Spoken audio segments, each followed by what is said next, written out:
Ladies and gentlemen, welcome to Resources for the Future and another of our first Wednesday seminars.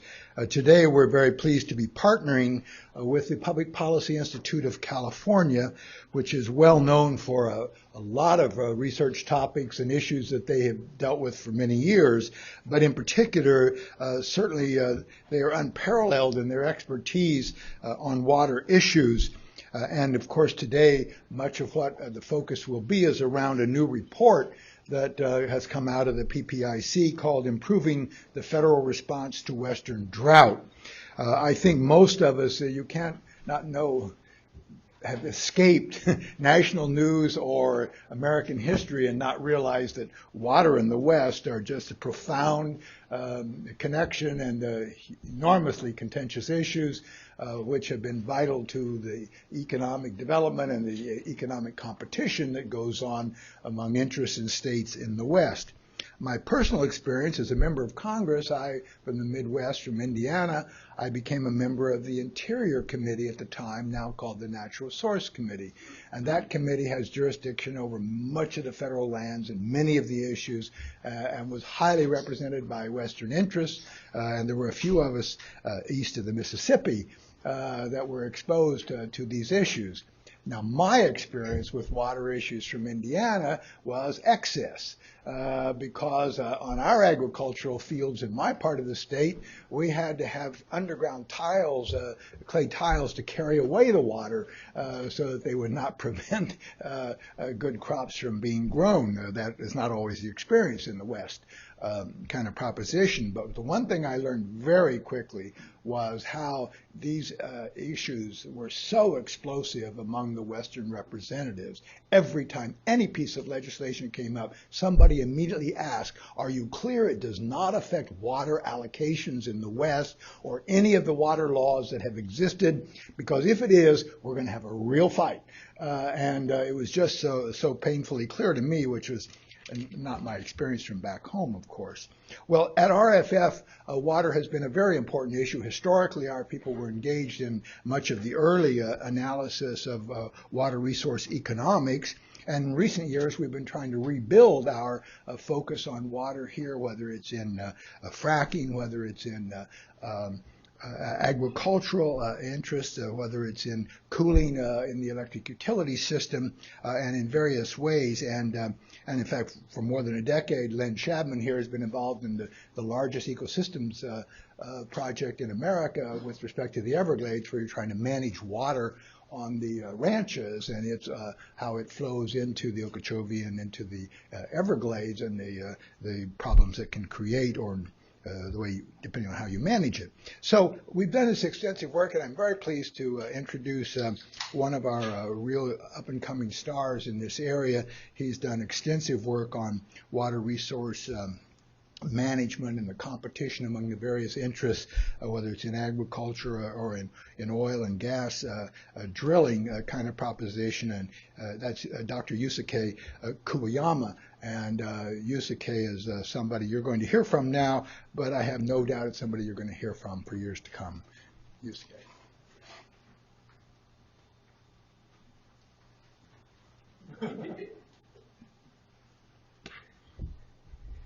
Thank you very much, Phil. Good afternoon, everyone. Thank you for coming to RFF on this damp Wednesday afternoon. And while today's rain and the snowstorm a couple weekends ago may mean that water scarcity is not at the top of your mind, and nevertheless, welcome you to RFF's first Wednesday seminar jointly hosted with the Public Policy Institute of California, PPIC, to discuss the role of federal government in helping Western communities prepare for and minimize the impact of drought. My role over the next couple of minutes is to act as a cheerleader. So for those of you who are not already excited to be here to discuss this topic, to get you excited, the main feature of today's seminar, as Phil mentioned, is this report, Improving the Federal Response to Western Drought by PPIC. And if you would like copies of the full report, there are copies available at the registration table, so feel free to pick one up on your way out, and there are summary sheets on your seats or on the table in front of you. The main feature of today's seminar is this report, and the reason why this topic is so important, I feel, is unlike water quality, which is regulated at the federal level through comprehensive legislation like the Clean Water Act and the Safe Drinking Water Act, water quantity is regulated by a patchwork of regulations and rules at all levels of government. There's no U.S. Water Allocation Act or Water Scarcity Prevention Act currently. And the actual allocation of volumetric units of water, so in the sense of who gets an acre foot of water at what point in time, is generally determined at the local level. So it's really easy to get into this mindset, for example, regarding the drought in California, that's something that the state of California and its stakeholders need to take care of, and we can't really do much here sitting in D.C. But actually, there are many ways that the federal government, both directly and indirectly, can influence outcomes of drought in the West. And this report provides a really nice summary of those policy tools that the federal government has at its disposal and how those tools have evolved over time. And most importantly, which ones are most likely to have the greatest impact today. So that's why I think that all of us here should be excited here in D.C. discussing water scarcity issues. So now let me give you an outline of how the rest of this event is going to be structured. First, we're going to have a presentation by Ellen Hanak, one of the authors of the PPIC report. Ellen is a senior fellow at the PPIC and the director of the PPIC Water Policy Center. And you can find her biography together with those of the other speakers and panelists at this event in the program that was provided for you at your seats or at your tables. So I'm not going to spend too much time discussing her many achievements, except to say that I think what really distinguishes Ellen is not only her track record in research, but also her dedication to bringing this technical expertise to the policy sphere. So much so that just a couple weeks ago, Greenwire named her as one of 9 Californians who play key roles in water policy and who will stand poised to have a significant influence in California water this year. So we're very fortunate to have Ellen here presenting the highlights from the report. But after that, this will be followed by a question and answer session that will be moderated by Jeffrey Mount. Jeff is a senior fellow at PPIC, the Water Policy Center. He's a geomorphologist who has conducted research on integrated water resource management, flood management, and aquatic ecosystem health. And he has also served on many state and federal boards and commissions that address water resource management issues in the West. So again, bridging science and policy. Jeff will introduce our panel, consisting of experts from the federal government agencies and the nonprofit sector. And the panel will address questions regarding the recommendations provided in the PPIC report, as well as broader issues surrounding the federal role in managing Western drought. So, in this question and answer session, we'll also be open to questions from the audience. And for those of you who are joining us over the internet, you can submit your questions via Twitter, via the hashtag AskRFF, and you can do so throughout the duration of this event. So, without any further delay, please join me in welcoming Ellen Hanak.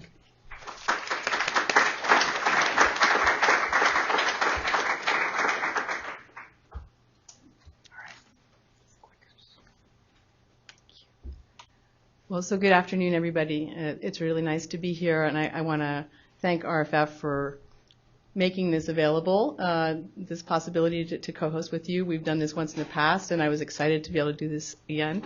It's not often one can find a partner who can just say, yeah, come on over to my house for our first Wednesday, and we'll feed you and set everything up. So thanks so much, and wonderful to have the possibility to work also with RFF as partners in doing nonpartisan independent research about big tough resource management issues, and that's really kind of the approach that we take at the Public Policy Institute of California. And in the case of the Water Center in particular, it's a small team internally, and we work a lot with folks on the outside. So I'm going to introduce them to you in a minute, but I also just want to take a moment to acknowledge the generous support of the Hewlett Foundation, which is supporting this effort and has been very involved in supporting efforts on the California drought and interested more broadly in Western issues. And we were excited to have the opportunity to dive in on some issues that are really common across California and many of our Western neighbors. So this is the study team. In addition to Jeff and myself, there's a great cast of characters involved in this project from California, from Arizona, and from Colorado.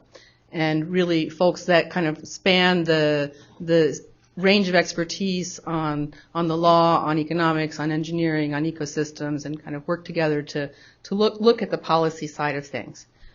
Now, just to give you a quick sense of what our aims were with this report and how we did it, this was something that we really got going on back in September of last year, so it's a pretty quick turnaround effort. We wanted to specifically look at things that seem doable in the near term. So we think that this is a potentially transformative package of reforms that we're suggesting, but transformative because they, working together, can allow us to really kind of go that extra mile relative to with existing authorities that many different federal agencies have, with existing funding, in some cases with some legislative tweaks that would be very helpful. New funding is always helpful too. I'm looking at our federal folks here that don't hold back on that. if you can send more dollars, but really trying to think about what can get going this year to both help with ongoing drought, but also really to build drought resilience for the future. And just to show you the region that we're focusing on, it's this 11-state western region. That's a picture of drought conditions this past summer, which is the key time when it really matters in the irrigation season. But if you look on our website now, we've got this really cool animation with 10 years of these maps, and you can see it unfolding. And really, since 2012, pretty much every part of this region has been in quite dry conditions at some point or another. If we had gone a year back in that, the whole Colorado Basin would have looked really bad. They just got lucky this past spring with some of the precipitation they got. Now, how we did this work, we really drew on a lot of publicly available information, but also a lot of conversations, in-depth conversations with experts at the federal level, at the state level, at the local level, including water users, including environmental NGOs, trying to get a sense from the perspective of where various folks are sitting and experiencing things, how could the feds improve their efforts, with everybody acknowledging that there's been a lot of work done already and a lot of attention in Washington on trying to find ways to be effective in dealing with what's been a really bad drought, and a drought that's been bad not only because of dry conditions, but also because it's been very hot. It's been record hot temperatures throughout this region, which amplify the effects of drought and really complicate management. And now, just to kind of give you perspective on why thinking about the West as a region for drought is helpful, this is a couple of key maps to show you some things about the climate. The first one shows you patterns of annual average precipitation, and you can see that that white dividing line there, that's the 100th meridian. That's often the dividing line we think of between east and west.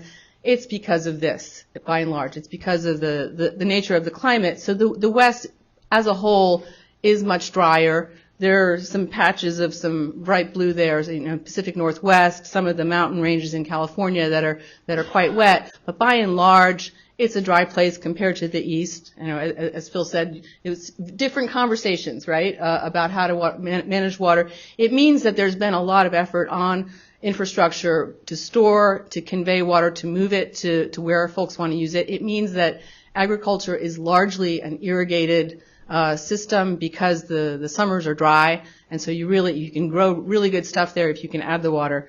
The other map is a newer one that many people are less familiar with. This is research from a USGS colleague who has shown that the variability of precipitation is also much higher in the West. So the bright blue dots are where basically it's kind of the same pretty much every year in terms of the average amount of precipitation, and the light blue, and then as you go sort of into other colors, are more variable. California is off the charts, highly variable, but the rest of the West is also much more variable than the East by and large. So it means that we're coping with this variability on a regular basis. And so this is not a fluke, this drought. This is a drought that is a tough one because it's been so hot, and therefore kind of a harbinger of future droughts that are as the temperature rises. But we know we're going to have more of them, and we have to get ready for them. Now, federal role. A lot of people think, and if you look at the cover of the main report, there's a beautiful picture of a piece of Hoover Dam. There's a lot of beautiful dam infrastructure in the West because a lot of that stuff got built at a time when architects were working on those kinds of things, but the early, around the Depression era through about the 60s or 70s was really the era where the feds were building a lot of infrastructure for moving water around and storing water. That is not by far the only thing that the feds do when it comes to water management and the land management related to water. So this is just a timeline that shows you kind of different aspects of how the feds have gotten involved and are important. All the way back in the mid-19th century, federal policy supported the settlement of a lot of farmland and ranch land through homesteading. And then, that program ended in the 30s, but you see all of these other things that got going starting in the late 19th century and have continued to this day. So water information and planning with measurement, stream gauges, all of that was federal programs that started back in the late 19th century. Forest and rangeland management, I'm going to show you a map later of just how extensive federal land holdings are in the West. Water infrastructure development, that's the thing that people normally think about. Agricultural support programs started really during the Great Depression and have evolved over time, but are still very important. And then really in the late 60s, early 70s was the whole wave of environmental regulations that came in at the federal level and that are now a very important also presence of the federal government in Western states. So today, if you kind of take the big picture look, the federal government is a key partner in just about every aspect of Western water management, largest landowner, including largest owner of headwater areas, the forested lands in the West. I think source of 60% or more of the water in the West is in these areas. Major supplier of irrigation water, hydropower generator, key provider of water information, chief environmental regulator, and a key provider of funds. And so this bar chart here just gives you a snapshot of a particular way of looking at federal funding. That is checks that the federal government writes to states, to local agencies, to farmers and ranchers, usually matching grants, in some cases emergency support. Overall, for this 11-state region in fiscal 2014, we counted about $2.8 billion in federal money that's going to provide support in various ways. This is often when Westerners who have a sort of love-hate relationship with the federal government, when they talk about the federal government, they'll often say, we would like the federal government to not be here except for this part and make it bigger. And we break this down between the sort of a few broad categories just to give folks a sense. So water infrastructure, that is, these are all the different kinds of funding programs for water supply infrastructure, water quality, a lot of sort of wastewater systems, urban and rural drinking water systems, also flood management, all those kinds of things. A lot of different agencies provide funding for this. Agriculture, water, and land stewardship, that is programmed specifically to help farmers and ranchers manage the water and land resources in ways that are conservation oriented. And then emergency response, in this case, we're highlighting specifically programs that are focused on emergency drought response. So that includes crop insurance, that includes special payments to ranchers for feed subsidies when the drought is hurting them, and then also some money from FEMA to help with wildfire management at the state level. Now, these are color-coded in a way because as we were looking at this, we got really surprised by how big the USDA role is because people don't usually think about that. And Ann Mills, who's here from USDA, you guys know that, but it's not the kind of thing that comes to top of mind when people think about this, that USDA overall is 63% of this spending through a variety of different programs. And I'm going to come back to this in a minute because some of our recommendations relate to how to more effectively dock some of that funding with some of the other things that are happening on the federal side. So we have 5 recommendations. And I'm going to just run through them quickly for you, and the panel's going to talk more. One is leveraging federal authorities in a more coordinated way. Another is coordinating various kinds of action that the federal government and federal agencies do. A third is changing agricultural support programs in some specific ways to help more. Improving headwater management is the fourth, and then improving water data and information forecasting is the fifth. And a lot of these are on the agenda now, and there's been a lot of talk and progress and good thinking made about this. So what we're talking about often are kind of tweaks at the margin to push things ahead further and more effectively. So this first one, leveraging federal authority. The idea here is that because of all the different roles the federal government plays, it has a unique potential to bring actors to the table and get them to compromise on some tough basin management issues where compromise is necessary because there's just not enough water to go around without some of those compromises. And so we provide some examples of places where this has been really effective in the past on an ongoing basis, and we suggest that this could be amped up. And this is largely because we heard this from a lot of the folks that we interviewed at the state and local level. They'd like to see more of this. A few of the places where we're saying this is especially important are amping it up on the Colorado River, where this is already really a place where the feds are playing a leadership role in bringing that basin into balance. In California's Sacramento, San Joaquin Delta, and on the Klamath Basin. And the idea is really using carrots and sticks and kind of docking those. Right now there are sticks in the form of regulations. There are carrots in the forms of various programs, but they're not always docked in a way that can really help to kind of prompt folks to get to that sweet spot.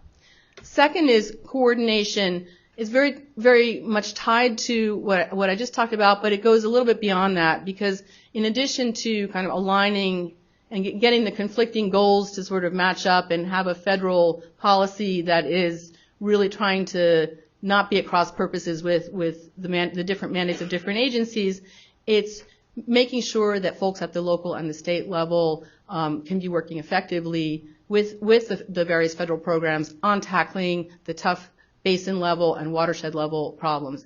And these maps just kind of show you one of the institutional challenges of that, which is just that even the way different key federal agencies are organized doesn't match up with different regional maps. And that's a sort of testament to that, agencies have their own mandates and they're often doing their own things. So it can be a challenge to get them to coordinate. What we're suggesting is that it really makes sense to align at the scale of river basins. And this map actually looks a lot like what the U.S. Bureau of Reclamation's organization is. So kind of trying to bring the other folks into alignment, not necessarily redraw your maps, but getting folks to really align at that scale. And what that means is having a point person, a high-level point person in those basins to really help coordinate and make sure that everybody is working together with the state and local partners. We're suggesting in particular it's going to be very important to develop drought biodiversity plans because the ecosystem crisis of this drought is just unprecedented, and the hot, dry conditions are something we're going to have to be preparing for in the future, especially for West Coast salmon. Third recommendation relates to agricultural support programs. And here, the map I'm showing you is just a snapshot on Western water use, looking at all business and residential use. Agriculture is the major user. That's about 85% west-wide in this region. It varies a bit depending on the state. And so what it means is that agriculture is going to have to be an important part of any solution to managing drought and managing, building resilience to cope with water scarcity in this region.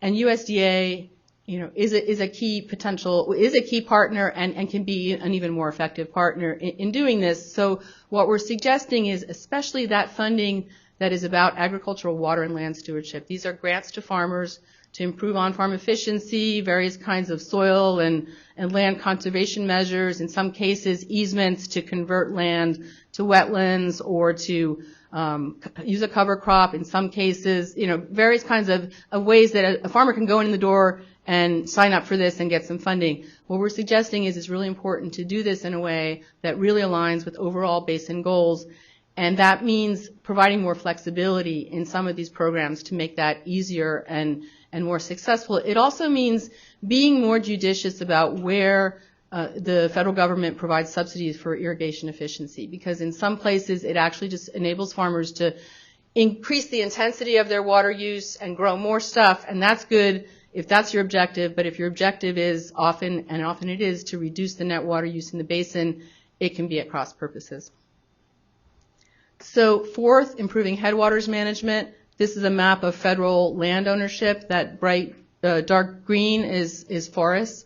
what this drought has also revealed is just an ecosystem crisis in our forests. The combination of drought plus heat is just killing trees at a very rapid pace. A lot of our forests are very unhealthy to start with because they're very dense.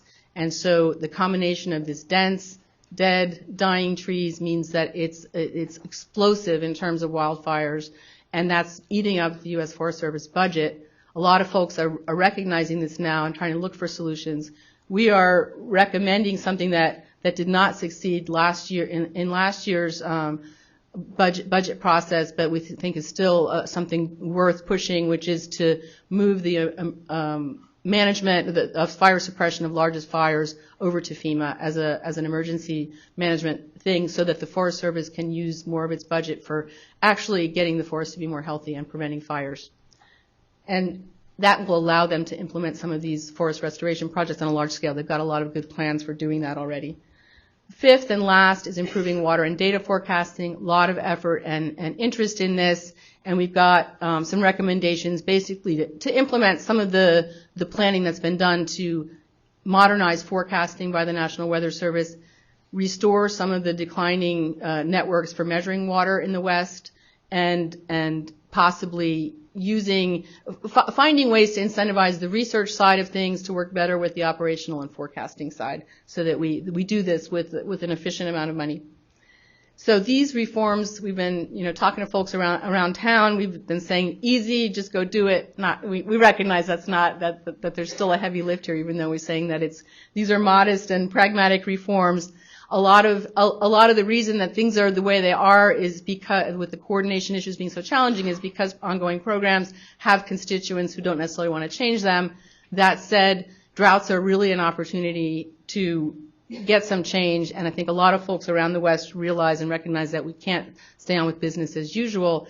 And the fact that it may be raining outside also back in the West, it could be a cause for concern in the sense that it provides some near-term relief, but maybe it takes people's eye off the prize. And so it's important to remember that there's going to be a drought around the corner, even if we dodge a bullet on it this year. Thank you.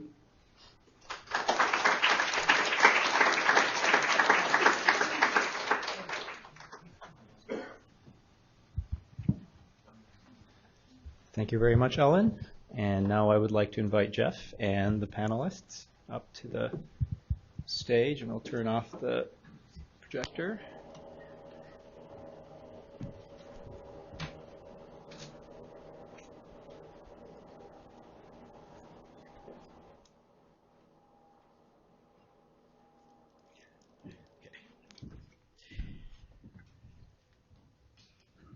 Good afternoon. And it is raining. That's exciting for us, at least. And it has been raining in California this year, but I do remind you that the long-range forecasts in California right now points to perhaps a 10-day dry period, which has got everybody a little nervous there. Thank you for coming. What we thought we'd do is we have a conversation with the objects of our report about some of the issues that we raise, and a chance for them to kind of answer some of the proposals we made in the report. Also, for those of you who are online, remember you can tweet in questions for us, and Yusuke will relay them up to here, and we'll try and address them. But what I want to do is leave enough time for a general conversation with all of you, and so that'll be the time to ask Ellen questions specifically about the report. We're very lucky we have three panelists that have decided to join us today. Ann Mills, who I've known for many, many years. She's the Deputy Undersecretary for Natural Resources and Environment at USDA, quite knowledgeable in Western water issues, has worked a lot in the far West and actually all over the place, and it was with American Rivers where I first met her. So more than 20 years experience. We have Tom Eisman, who's the Deputy Assistant Secretary for Water and Science in the Department of Interior. Tom is known to most of us as basically the policy lead on the Bureau of Reclamation. At least that's where I got to know Tom's name in particular. And Mark Kramer is known to us very well as a great resource on all things federal and the environment. Mark's been working in this for many, many years, both as a staffer, but right now with the Nature Conservancy. And he's their Director of Federal External Affairs for the California Nature Conservancy. So basically what we want to do is go through and ask them to react to some of the things that we have in our report, and as I say, generate a general conversation about this. And Tom, I'm going to start with you, because the first element of our report. Just to remind you, there were 5 things that Ellen said. We said, use carrots and sticks as a plain language. Align your priorities. Reform agricultural programs in ways that fit within the basin scale. And some of you, I can see your eyebrows going up, sure. And then fourth is manage headwater forests better. And then finally, data. So we're going to try and touch on all those subjects, but I just touch on the one which is perhaps the touchiest. And I'd start off with you, Tom. So we are suggesting that the federal government be, and I want to put it in very plain language, a little more muscular in trying to resolve some of these very, very enduring problems that we have in the West. And I will tell you, Ellen, you may have heard this from Ellen, and I'll tell the others, in the interviews that we had, some of your strongest critics, people we would never think of as being your friends, were surprisingly friendly about the notion of the federal government coming in to sort of twist some arms and get some resolution with the notion that if you don't fix it, we will, and you won't like it. And I think I heard your boss say that to the folks in the Colorado just a few weeks ago. So I'd like you to expand on that, whether this is even doable in today's world, and feel free to comment on some of the areas we suggested that you might work on. Sure, great. Thanks, Jeff.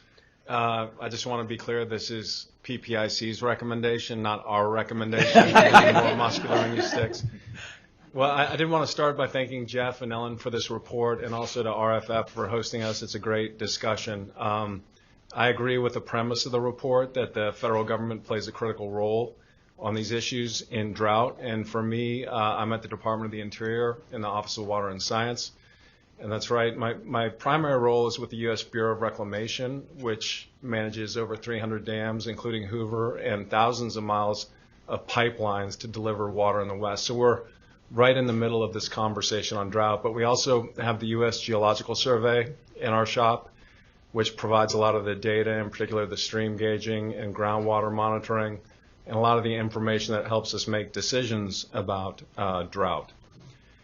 That's water and science, but as many of you know, in the Department of the Interior, we also have the Fish and Wildlife Service, which might get to one of those sticks you were talking about, and the need to protect species and ecosystems. We have the Bureau of Land Management, which deals with a lot of the land management, the headwaters issues around drought.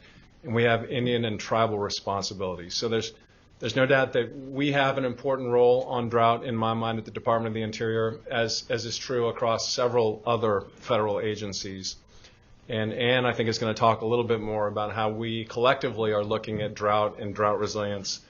And I think a lot of what we're thinking about tracks with your reports. I just wanted to make that point up front and say it's timely, and I certainly agree with the premise.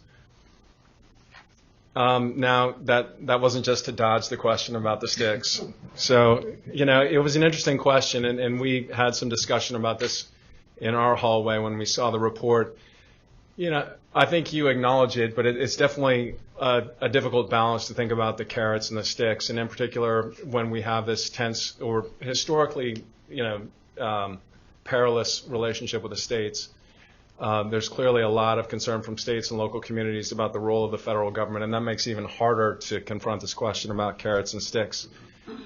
When we talked about this, and you pointed to 3 basins in particular, the Klamath, the Central Valley, and the Colorado River Basin as places where we could have a more muscular posture, our immediate response is those are the places where we're doing the most work, where we're being the most aggressive, where we think we're trying to push pretty hard but sensitively to address some of these drought issues. And just to illustrate that, on the Klamath yesterday, we had an announcement about settling some of the issues related to the hydropower dams. In California, our Deputy Secretary, Mike Connor, and the Commissioner of Reclamation are actually out there today with other leadership on our water team talking about some of these issues related to drought. And that's certainly true over the last several years that California's been a big focus for us. And on the Colorado River, we're pushing the basin states, both in the upper basin and the lower basin, to look at drought contingency planning and to make commitments that will get us closer to water supply sustainability. So we said, well, we think we're doing that. We think we are pushing these places and trying to get to some of these solutions. Whatever you think, though, about the right way to balance the carrots and sticks and what role the Department of the Interior should play, in all of these places, I think the threats are already in motion. I think these places feel it very acutely, some of the threats they face with respect to drought and sustainable water supply and conserving endangered species. And you look at, certainly with the Klamath Accords having expired at the end of 2015, or looking at the ESA issues in California, which to me feel like they're very front and center, or the water levels in Hoover Dam, and that's the front picture of this report, seeing those water levels decline to some of the triggers that really would set off some pretty severe consequences in terms of water allocation. I think they all feel like they're on the precipice currently. And so, whether we are wielding that stick or whether it's just kind of a part of the dialogue right now, I certainly feel like people are feeling pressure to try to solve these problems. And the last thing I wanted to say is, as part of our work across the administration, one of the things we're trying to do is to get ahead of these problems. And so we want to talk more, I think, as the conversation goes on about some of the things we're doing to not just wait until we're in the crisis that we see right now, but to try to promote long-term drought resilience and to get those places maybe that aren't feeling the drought as acutely right now to start thinking about how they solve their problems for the future. Hey, Tom, I'm going to circle back on that and keep drilling on this, but I want to make sure we go through each panelist first before we start that level of conversation. So, Ann Mills, like it or hate it, you figure rather prominently in our report. Not you personally, of course, but your agency. In that, with California, when I work in California Water, the center of the universe, of course, is California. But the USDA's presence isn't it? USDA's presence in California is vast and yet largely unknown. In so many ways, it's largely unknown, especially on water supply issues. And one of the things we really highlight is that the USDA programs, so many of the USDA programs, move along as discrete USDA programs, which are not coordinated with the other programs. In fact, many of the programs at Tom's Bureau of Reclamation, they are sort of loosely coordinated. But this is one of the things we really honed in on, is how to improve inter and intra-agency coordination, so that you're not working at cross purposes. And in many cases, one of the issues to highlight that we saw was just simple things like management of groundwater.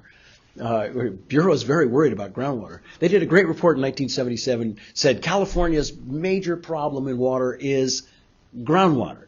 In 1977, we didn't do anything about it till just last year. It took us a while to absorb that. And so issues like that is trying to align those things. And I know you're working on it, and we said as much in there. Is it sufficient? Is it effective? Or sort of get your reaction to that question.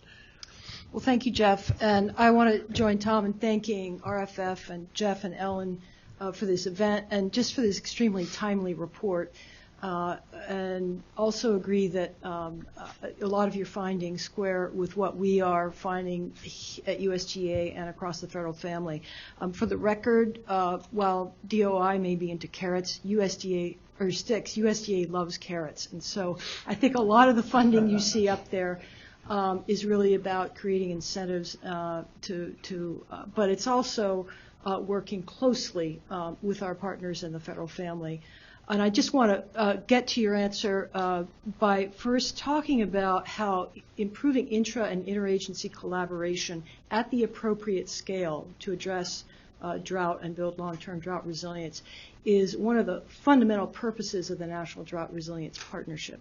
The NDRP was created in November of 2013 by President Obama as part of his Climate Action Plan. It comprises 7 federal agencies as well as several offices in the White House. Most recently, the National Security Council has gotten deeply involved. And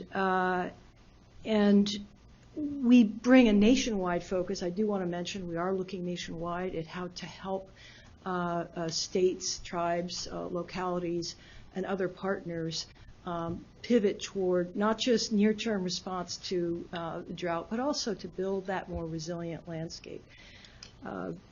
So improving this coordination, focusing at appropriate scales is one sort of guidepost or principle. We have several other principles.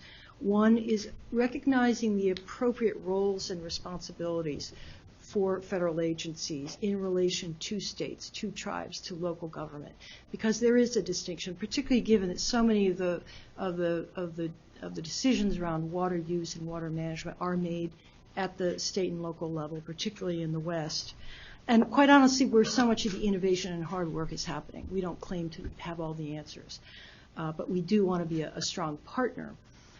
We also are committed to working toward multiple benefits, so it's not only ensuring strong and safe communities, but productive economic sectors.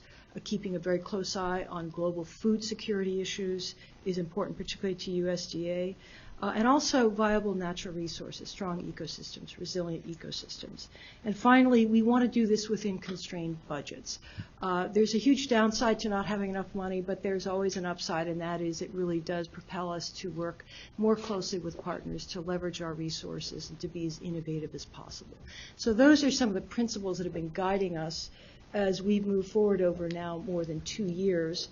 And, to your point, we do need to do a better job of collaborating. And we've started to accomplish that within USDA.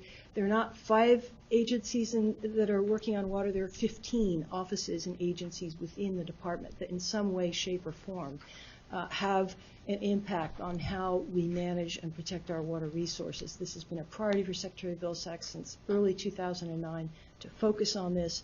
We've started to create an organizational structure within the department, USDA water teams at the senior policy level, but also at the subject matter expert level, to make sure that we're coordinating our work as effectively as possible.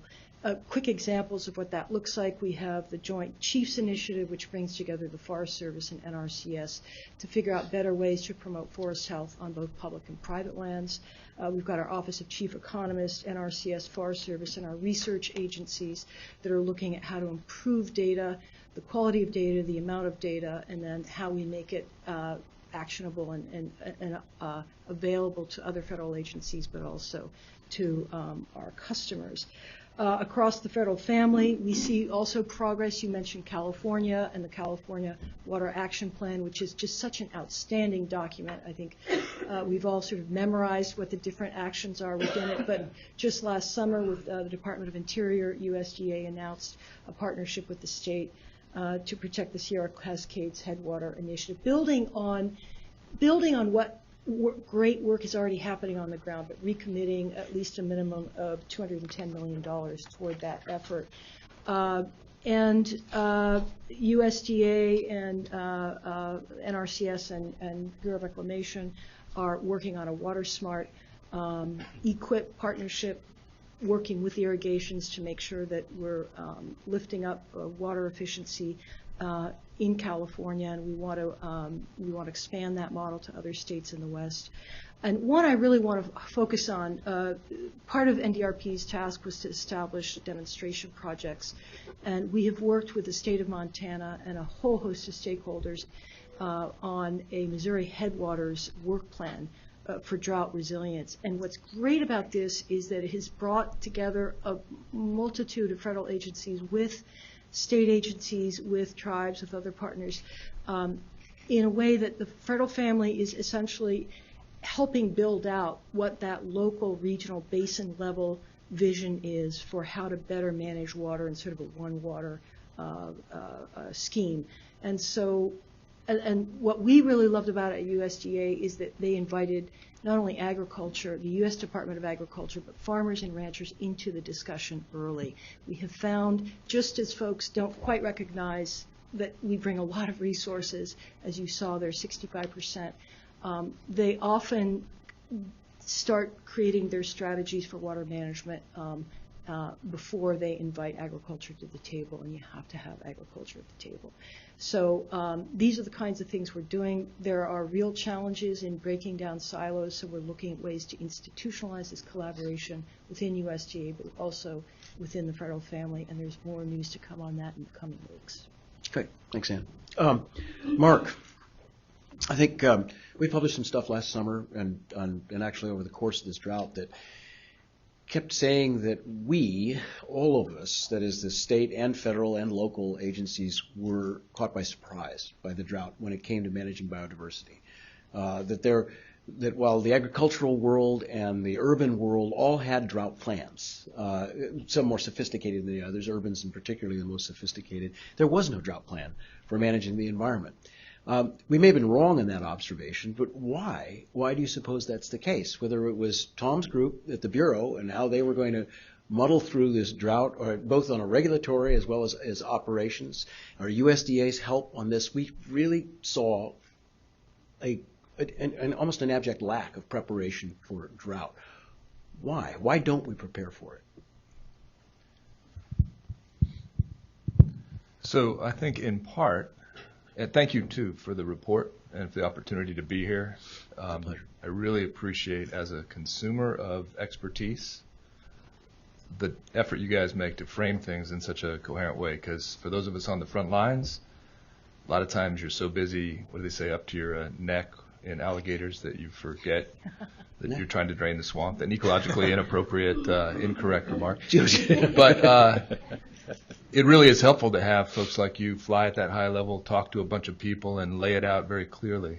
So I think in an earlier version of your question, you also said that it seems like there's a lot of pressure on people who manage the system to squeeze as much water as they can out of the system without breaking the law.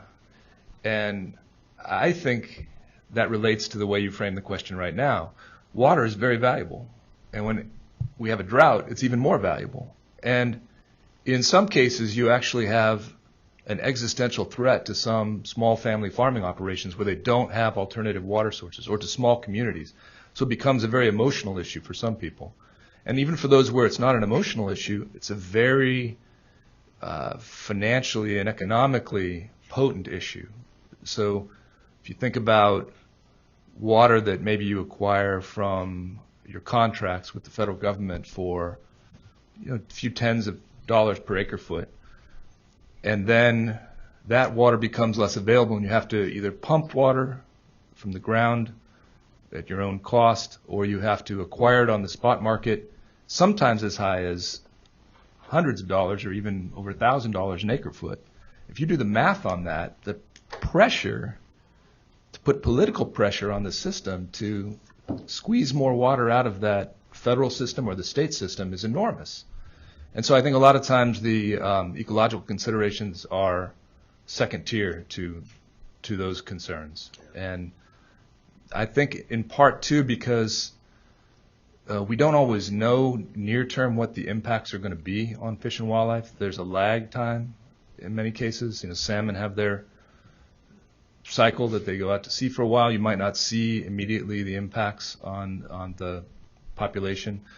Birds sometimes survive fairly well. They can move around, so you see kind of a lagged effect sometimes. So we do need to do more of that kind of planning. The Nature Conservancy is working on a lot of that kind of planning. And we are, I think, trying to make it easier to fit in to the system. Part of the problem is that many of these issues are framed as an either or. The water either goes to human uses or it goes to the environment, to fish and wildlife. And we know that there's many opportunities for multi-benefit projects, for making the water work more than once, by being innovative and intelligent about this. But droughts have a way of forcing us to think about this stuff that we just don't really do the rest of the time. So it is strange that we're surprised by drought. Yeah. The map that Ellen showed earlier showing the natural variation in California being the highest in the country means that we should be expecting it. But I think the combination of enormous economic and political pressure to deliver water for human uses and the collective amnesia when we move out of the crisis moment is part of the explanation. And as we get better at the science and make it easier to pay attention to this stuff, and as we add innovative tools that allow us to reframe it as not an either or but a both and, I think we will get better at having those contingency plans in place for fish and wildlife in the future. Okay, so Mark, you brought up a good question. In our interviews that we did, we heard a phrase, and I remember it differently than Ellen does, but we both wrote it down to some extent. and that the mission of many federal agencies is to wring as much water out of the system as possible without breaking the law. And that's close to a quote, but that was basically the sentiment that was there. That seems like a recipe for a problem, in that it produces very little margin for error. And the classic example we have in California is the last 2 years. You may have seen a report yesterday that shows the second year of the winter run Chinook salmon was wiped out by the Bureau operations on Shasta Reservoir. So have we got the wrong philosophy here? California in 2009 on the Delta Reform Act made it state policy that there would be co-equal objectives for water supply and ecosystem health. That is not a federal priority. Federal priority is to wring as much, I'm having you respond to this, Tom, wring as much water out of the system. Sorry. No, in this case I'm talking to you. You're hoping I'm talking to Mark. Wring as much water out of the system without breaking the law. Have I got that correct? Am I missing something there? There's an Endangered Species Act, which is a constraint rather than a partner. And then there is the more than 100-year tradition of the federal government to supply as much water as they can for economic development. Right. So in terms of that premise, I mean, I think the way we would articulate it is we're trying to stretch or squeeze as much water out of the system as we can. I don't think we would necessarily agree to the second part of it, the second clause, which is without breaking the law. I mean, so you want to break the law? Well, yeah, we're lawless. The point being that, whether or not you're bumping up against a legal constraint or just the water supply availability questions, we think it makes sense that you need to stretch the water supply, and we're investing a lot to try to be more efficient with our supplies, to conserve water, to think of ways to flexibly allocate water, to just be smarter about how we do it. In terms of where we are in California right now, it does feel like we're kind of at that point where there's an immediate tension between the water allocations, what's coming out, and how we sustain the species. And I think, I don't know what preparation or what plans we had in place. I'd be surprised if, from a species perspective, we hadn't thought about the issues of hydrologic variability and how that would play out. It seems like what we're experiencing now is worse maybe than people anticipated or could have anticipated. We could argue about that, but it certainly is a severe set of circumstances with respect to the drought. And the thing I would say is what we've seen is at least it's spurred more collaboration between the water managers, including the state and the Bureau of Reclamation, with the Fish and Wildlife agencies. And the thing that I've seen, and I don't work on California as closely as other places, but that it's really a real-time collaboration at this point to think about how do we manage this system to ensure we can make deliveries but also sustain the species. And whatever plans we had in place, they may have been out the window when this drought hit, but it certainly at least, I think, has spurred the right kind of response for how to deal with this, more close collaboration among the water managers and the Fish and Wildlife agencies. And again, it becomes one of those things that you hope that's a lesson that we can take into the future, that we don't lose this when the snowpack returns, that we continue to think about how do you put plans in place in advance that will sustain the species while meeting some of our water supply needs. Okay. We did in our surveys discover just what you talked about, is that there was a higher level of coordination amongst the federal and the federal state side than had been seen in recent memory, which was good to see. I mean, it was definitely nice. And let me come to you on one issue that Ellen brought up, which is highly controversial, and that's why I saved the softballs for beginning, hardballs for the last. Really? Softballs? That was except for Tom. And Ellen brought up a very interesting thing, and this is the USDA programs which specifically are targeted for on-farm activities, on-farm improvements, and whether this is conservation easements or efficiency programs. Many of these are working directly at cross purposes to what we all know are the watershed goals. And Tom, this was sort of a question for you as well. I mean, we may be well shifting in this from the federal government promoting water consumption to a federal government actually dealing with reducing demand or use, net use. And the big issue is net use. And of course, the efficiency programs, that's where this comes up a lot, is that many of those efficiency programs actually lead to increases of use of water, net use of water, rather than decreases. You have some small programs in place, but when we took a look at it, it seemed like it was way short of what would be necessary to begin to manage this at the reducing net use at the basin scale, which is going to have to happen a lot of places if we're going to come into balance in the West. Do you want to respond to that? Yeah, I'm really glad that that was something that you all spotlighted.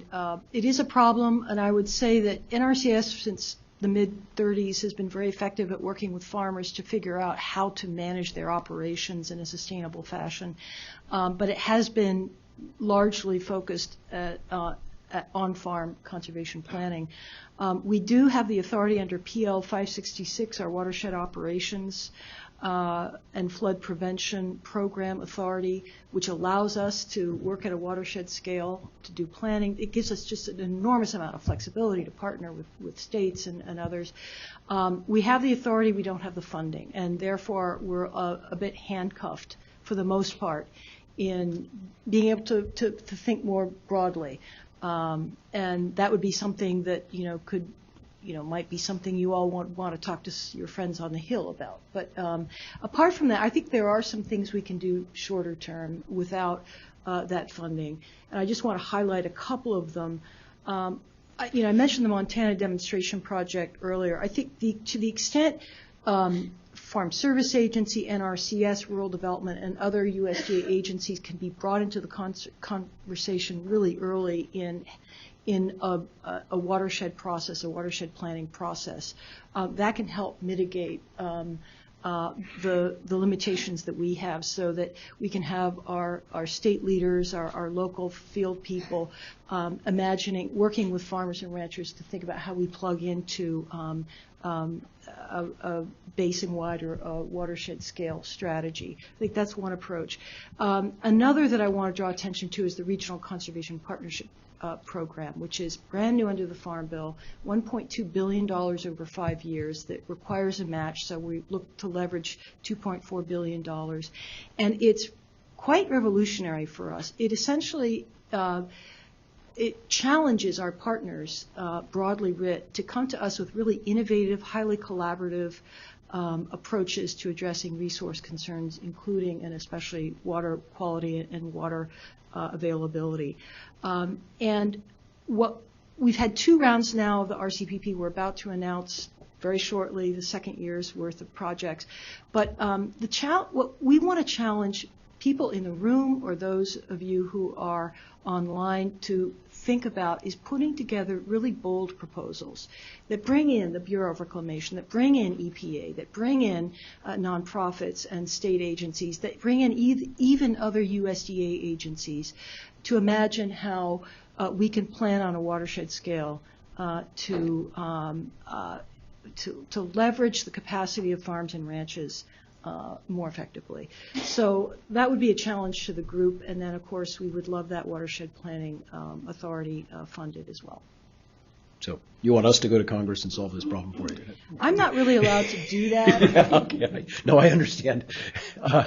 Mark, and then I want to end with you, and I want to make sure we open this up to questions, so we leave enough time for questions. One of the issues that we've really been working on a lot lately in California is how to sort of we call it reconciliation ecology, basically how to reconcile the fact that this is a highly managed ecosystem, whether it's your forests or your rivers, your wetlands. These are human altered and human managed in so many different ways. Do we actually have the laws in place to do this? And of course, everybody goes immediately to the Endangered Species Act, or at least some members of Congress want to just get rid of it or modify it in ways. But are our laws a constraint for doing this kind of management and doing these difficult trade-offs that Tom alluded to? Because we were faced with really difficult trade-offs this last year. There just wasn't enough water to go around for all these things. Or do we need to look at serious reforms in the laws to be able to do this kind of thing? So we're doing some really interesting work in California as the Conservancy in partnership with agriculture and with other folks, water agencies and the timber industry, under current law. And it's true that there could be new tools in the toolkit for the agencies to, I think, help facilitate some of these. We're doing dynamic conservation, precision conservation, where we work with ag producers to put water when and where it's needed to restore flows or to provide temporary wetlands for migratory birds, for example, or for salmon, because these species don't need the water in certain places all the time. They need it when they need it, where they need it. And we're able to do a lot of that right now. But for it to really scale up, some of the agencies will need more tools in their toolkit. It may not require a change in the law. It may require encouragement from Congress. Make sure folks know that would be okay. It may require more money, to Ellen's point earlier. But there's a lot you can do. And the Endangered Species Act is a lot more flexible, I think, than people think it is. The sage grouse effort recently was a great example of that, of both of these departments really doing amazing work with private landowners to get things done under current law. Some additional tools would be great, but in the meantime, until we get those, there's a lot we can do, and I think we're fine. And I will say, all this talk about softballs and carrots and sticks, I have one quick story. All three? It does actually. You'll be surprised.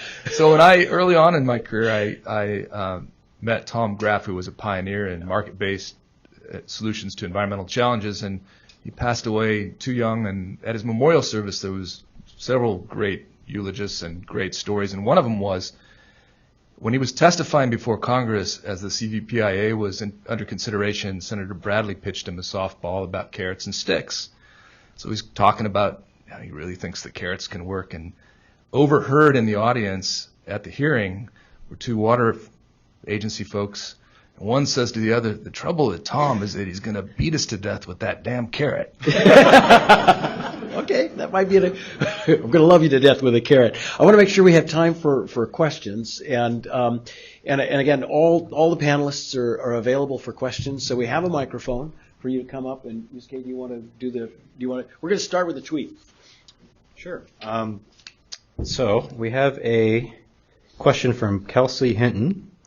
Where do Californians who no longer have access to water due to dry wells fit into the equation? And so the way I interpret that question is, in context of the recommendations in the report or current initiatives on the part of the federal government, are there ones that, would specifically help issues regarding groundwater allocation and sustainability? Maybe I'll say something quickly about this. So this is something we've talked about at some length in some work specifically focused on California's drought, and it is a real social justice challenge that there are some small rural communities in some of California's counties where wells have gone dry, sometimes domestic wells, sometimes small community wells. This has been on the radar at the state level right since the drought was declared in January 2014, and interagency efforts to address it, but it was something that kind of caught people by surprise, I think, and so just getting a system up in place with good information for finding out where and when there was a problem and how to resolve it has been unfolding, and so I'd say it's a work in progress. There are some federal programs that can help with this in terms of the money, and I think especially from some of the USDA programs that focus on rural utilities have been helpful. But it's an important issue. It was something that we didn't end up elevating in the report because it seemed like actually west-wide it was only certain small pockets that were problematic, especially in California. Okay, sir. Thank you very much. My name is John Topping with the Climate Institute, and I very much enjoyed your presentation. I want to raise another possibility that Russell cites, a physicist at Harvard University, and together with Art Rosenfeld, who's very well known to many of you in California as being on the cutting edge of energy, have suggested trying to reduce evaporation in reservoirs and holding ponds for power plants and so forth by generating micro bubbles into the water that essentially would enhance the albedo, reducing evaporation, increasing reflectivity, and to some extent having an impact on slowing warming generally. I wonder if that's something that might fit within some of the research possibilities there. I mean, it's been modeled, it's been published in some ways, and if we're dealing with sustained drought over quite a number of years, that might well be worth considering. So, Tom, do you want to respond to that? Yeah. We do have a research and development program in reclamation, and I know they've talked about strategies to reduce reservoir evaporation. I don't know that they've looked at that particular technology.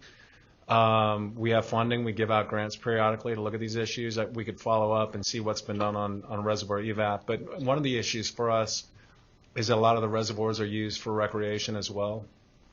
And so we have to deal with kind of the competing priorities and uses and how some of the technologies could affect other potential uses of the reservoirs. So no, that's one of the things that's come up. Thank you very much. Okay. Sir. The predecessor question is close to what I had. It addresses the issue of research in general.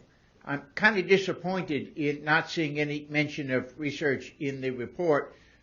Did the report authors look at what research could contribute to the problem? And if so, how come it didn't make it in the top 5 or maybe be added as a 6th? And then I'd like to turn to the agencies and ask the agencies specifically where investment in research fits in your overall priorities, what percentage of your budget goes into research to help solve these problems. Well, why don't we start with Ellen? So I'll say we do talk about research with a specific focus on questions related to understanding water information and use and forecasting. And in fact, there's some information on a breakdown of the budget into research and observation and forecasting work. And one of the big challenges and priorities in that space is to find ways to make the research as relevant for operations as possible. And right now there's a disconnect. The National Research Council has written about this. I think the nice euphemism for talking about this is the valley of death, sort of between where you go from the end of where the research stops and where some of the observational and operational forecasting work is. And so finding ways to really connect that and incentivize it. There are some good ideas for how to do that by requiring teams that consist of research folks, operational folks who need the information, and making sure that the questions are the right ones, but then you bring that research talent to answering them. And if you had a top priority, name it, what would it be in terms of research? In fact, USDA has invested tens of millions of dollars, most recently $36 million through the National Institute of Food and Agriculture over a 4-year period. But it's going to be agricultural, a variety of different agricultural water efficiency strategies. And it's something we're very focused on. Our secretary is extremely interested in our spending resources on. Tom, what's your top priority? I'm hesitant without consulting our actual scientists, but one of the things we talk about a lot is forecasting and kind of looking out between 2 weeks and 6 months or a year. That's kind of a key window in an operational sense. Reclamation does invest in research. One of the places where we're doing research that's applied is in the Secure Water Act, and we do have a report coming up on climate and how it's going to affect the Western U.S. and the water supplies and the operations. I just wanted to put in a plug for that. And Mark, obviously USGS is all about research, and we could talk more about the work that they're doing. Mark, if you had as a consumer of all this, if you had a top priority for research. Well, I think it would be good to know more precisely what the needs of nature are for ecological flows and for habitat at key times, so that we can more accurately, precisely, effectively provide for those needs with the limited resources that are available. Okay. No, be a lot of people who agree with you. Okay, we've got another tweet. Yeah. We are running out of time, but we have time for one more question from the internet. This is from Carpe Diem West, a Western water organization.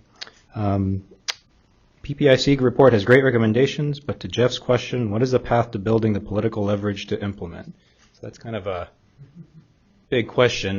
So I guess I'll reword it a bit. So do you have a specific example of a case in which a federal initiative has provided the appropriate balance of carrots and sticks in order to resolve a local issue that previously would have thought impossible to resolve due to political constraints? So one example that we included in a footnote just as we were going to press was what's been happening in the Yakima Basin, where there's really been a coming together and a lot of good federal involvement along with all of the players in the watershed to address some tough multiple dimensional problems. So that's a good one, but there are others in the report of good examples. All right. Any more questions? Okay, one more. My name is Richard Ezeki. First, I just want to thank you all for coming in and talking about this important issue. I want to raise the issue about population growth. I think the West, especially California, there's definitely a lot of people moving over to California. Specifically, you mentioned in the Sacramento, San Juan Valley area. Can you kind of talk about how, in your report, how you handle the reduction in water resources with the growing population moving out west? Can you talk a little bit about how you see that playing? Thank you. So this is a question that comes up a lot, and it's true that the West is one of the faster growing regions in the country. It's a place that people like to live. I like living there, so don't blame other people for wanting to come. What's very interesting, and people often don't kind of recognize, is that there's a lot of potential for accommodating population growth without even increasing urban water use. And California has effectively done that. I think that urban water use peaked about 20 years ago now, and we've added maybe 7 or 8 million people since then, something like that. And that's because baseline per capita use in urban and suburban areas has been pretty high in the West, because just like agriculture has to irrigate, we've got to irrigate our landscapes. So if you look across the West, you'll see, the typical pattern is, often as much as half, sometimes even more than half of the residential water use is outdoor use. And that's also true in commercial. And so there's a lot of margin for moving toward more appropriate mixes of landscape that can get your water use down. There's still room for reducing water use indoors too. And it's interesting to see in this California drought, the governor mandated 25% savings. People got there really quickly. It's going to require Jeff had to actually tear out some lawn and put in some mulch and some low water plants in order to meet his goal. But a lot of folks are doing that, and I think that's one of the opportunities of a drought like this, is that it kind of pushes you. But you look beyond California, Vegas, a lot of the southwestern cities, Colorado. So that leaves a lot of room for growth. All right, well, we're out of time, so thank you very much again for coming, and please join me in thanking Ellen, Jeff, and the panelists one more time.